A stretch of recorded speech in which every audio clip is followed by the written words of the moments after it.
Zadondani, Electro Ninja here, and welcome back to Electro Ninja's Lab. In today's video, we are of course going to be talking about the amazing Drifting Dragons. Yes, for those of you who are unaware, I am a absolute lover of this amazing series, Drifting Dragons. Of course, I have talked about it multiple times, specifically the anime, and of course the recent volumes.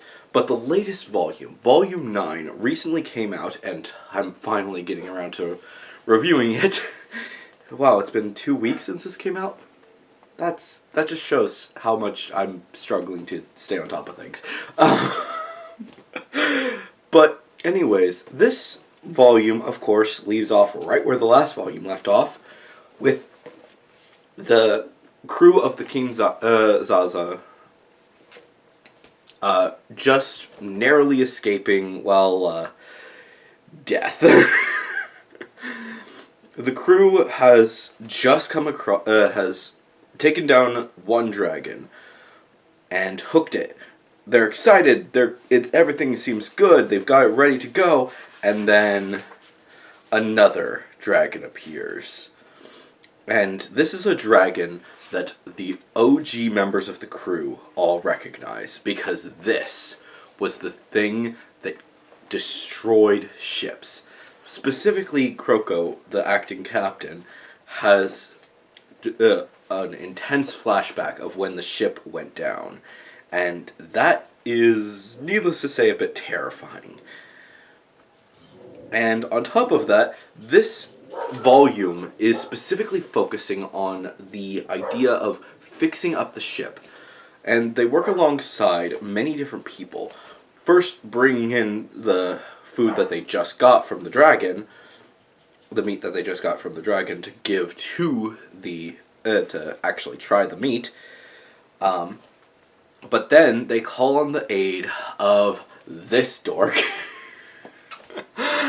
Oh my gosh, I kind of hate him, but at the same time I kind of love his character.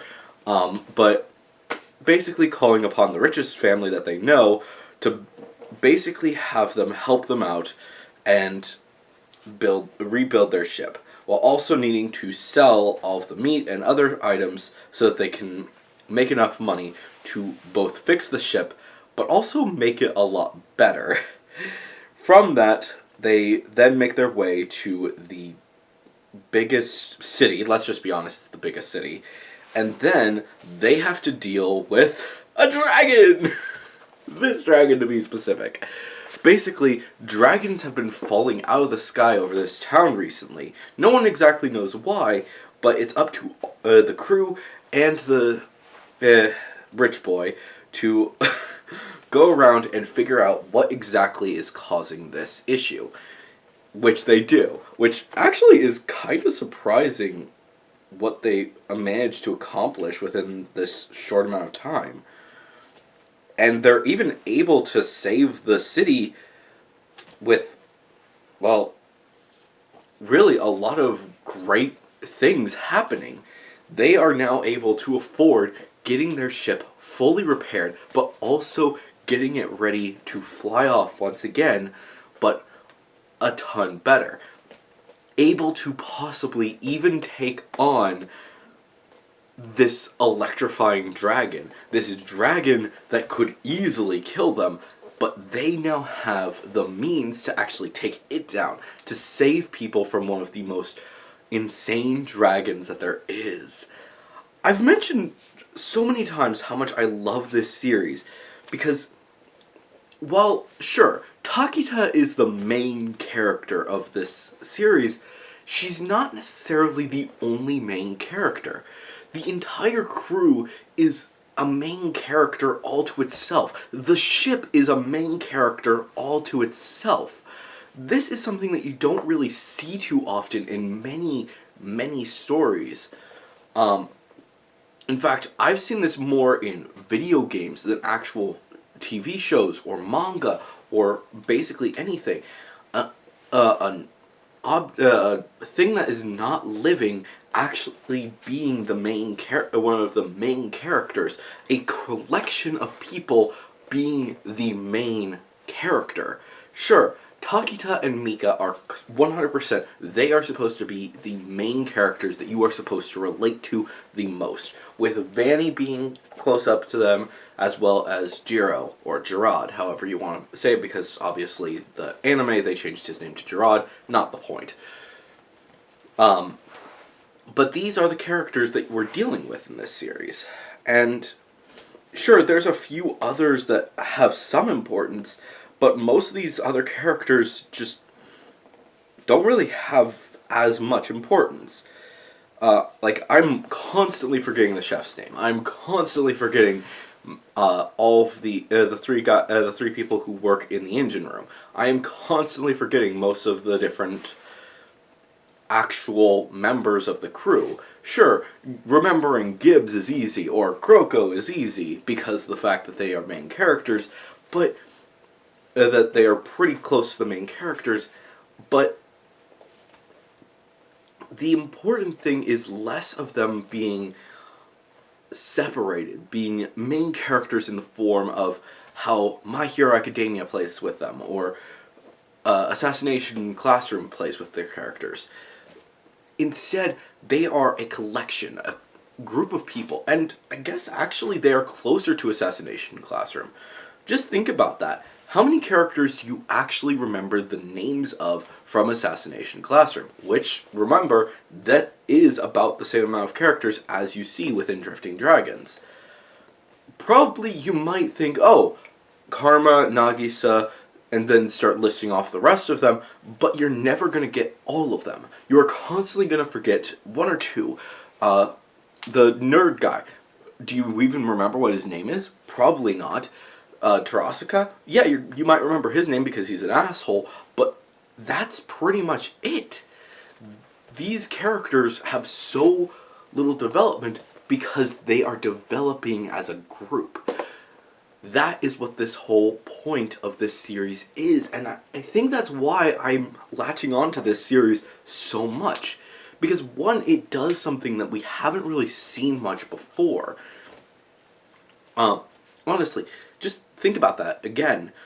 This has a certain aspect of Assassination Classroom, but it also has a certain aspect of things like Farscape, or there's a few others. I'm forgetting really right now, but remember, in Farscape, the ship was living, which I know that many of you guys who are watching this probably have no idea what the heck I'm talking about when I talk about Farscape, but yeah, the ship, which was a main character in that series, was an actual living creature.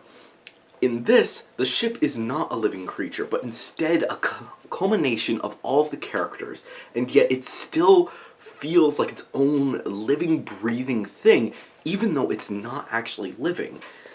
That is the point of this series. And I love seeing this. On top of the fact that just Drifting Dragons develops its world so much, and to a certain degree, it also has certain aspects of much of, well, Spider-Man. Honestly, think about that again. Spider-Man, for the most part, whenever you're dealing with Spider-Man, you're dealing with the fact that the city of New York is a character as a whole, developing as Peter develops, understanding him, learning to love who he is the friendly neighborhood Spider-Man. In the same degree, the characters that we see throughout Drifting Dragons, sure, there are some that are very specific and you're going to want to remember them for years to come, but many of them are insignificant characters that just so happen to support the city. And each of these cities are kind of like New York from Spider-Man. The characters develop their relationship with these cities to make it into their friends. The people support them. And sure, we've seen how they are damaged by this aspect, by cities that have been hurt by other dragon hunters, but nothing quite compares to when they actually work together and they save a city just because. Sure, they may be doing it because they need aid and stuff like that, But their first and primary thing that people are seeing is that these people are helping us. The people as a whole are seeing these people are helping us. Even if it's for selfish reasons, they're helping us. And they're going to go out of their way to help us. Even if it is damaging to them, they're still going to help us. They just need some help. That's honestly what the whole point of this is. And to a certain degree, it reminds me a lot of how YouTubers are. We cannot survive without our audiences. We are forced to live day to day unknowing if we are going to get a paycheck. I, for one, am lucky that I have a secondary job, but many YouTubers, they come into this thinking, we can do this, we can make this our job, but you can't. And to a certain degree, if you fail at YouTube, you may not succeed for many, many years. Remember, it's taken me 6 years to get to the point that I am now. Will I make it to another 10 years? I don't know. I honestly do not know if I would make it to 10 years. And many of us are forced to look elsewhere. Maybe this other job might be the good option. But because of the fact that we bring people joy, people interesting content, that is what we become. Our survival is because of our fans. Just the same as Spider-Man survives because of the good-hearted people of New York who see the good deeds that he does and decide to give him some aid, giving him some food to help out, or whatever else there is. Again, Drifting Dragons, all of the characters of the King Zaza, because of the fact that they help these people out, they get aid. And because of that, they get food in their bellies, they get to a place to sleep for the night. That is what makes them special. And I think that is one of the biggest reasons why I think that a lot of smaller YouTubers especially will latch onto this series. Sure, this video has mostly been about the series as a whole, but I think that this volume really encapsulates what this series means. Sure, Volume 1 does a good job, but I think that Volume 9 does an even better job because it shows the end goals, especially. Because of the fact that these people were helped by the King Zaza, they come to their aid. They come to help them in their worst time of need. Because this random guy saw that they needed help, but that they also were the ones who took down the dragon, he let them take the money, let them take the prize for for killing the beast. That is the point of this series. That is the point of Drifting Dragons, and why I love it so much. And I hope that you guys are reading this series as much as I am, because honestly, it means a lot. And it will mean a lot to a lot of people as the years go on. Because Drifting Dragons is just beginning. And honestly, I can't imagine this series ending anytime soon. And I'm hoping that more and more fans are going to latch onto this series and fall in love with it more and more as this story continues and we get ready for more amazing adventures aboard the King Zaza. But anyways, guys, hopefully you've enjoyed this video. If you have, please make sure to leave a like, leave your thoughts and theories down in the comments below. Of course, if you guys do have a theory, make sure to say theory review somewhere in your comment. And of course, please subscribe and ring that notification bell, because it really does help out a lot more than you may think. And of course, if you guys do want to support us even more, then definitely head down to the description and check out all of our links down there, including our social medias, our other channels, and ways you can support us financially, including the merch store, the book, and of course our Patreon, which a big thank you to the current patrons, Sheeny and Joseph. And of course, if you guys haven't yet, please make sure to check out the songs on Spotify. We have everything there now. Well, not everything. We have all of the. We have Into the Lab as well as Fly with Dragons, and both of these albums are truly amazing, and I absolutely think that you guys will enjoy them just as much as I have made, just as much as I did making them. But anyways, guys, hopefully you guys have enjoyed this video, and I will see you guys next time. But on!